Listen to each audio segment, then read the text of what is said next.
كارثة كبيرة تعرضت لها محافظة الإسكندرية. السلام عليكم ورحمة الله وبركاته.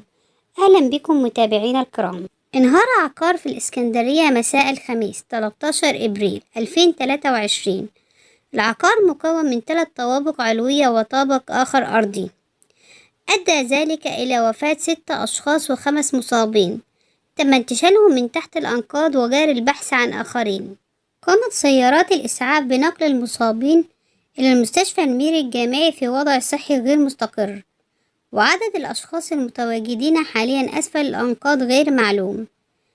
أما عن سبب سقوط العقار، فإن العقار قد صدر له قرار إزالة رقم 105 لسنة 2018، قرار إزالة حتى سطح الأرض، ولكن هذا القرار لم ينفذ. وتواصل رجال الحماية المدنية البحث عن أشخاص آخرين مفقودين تحت العقار المنهار.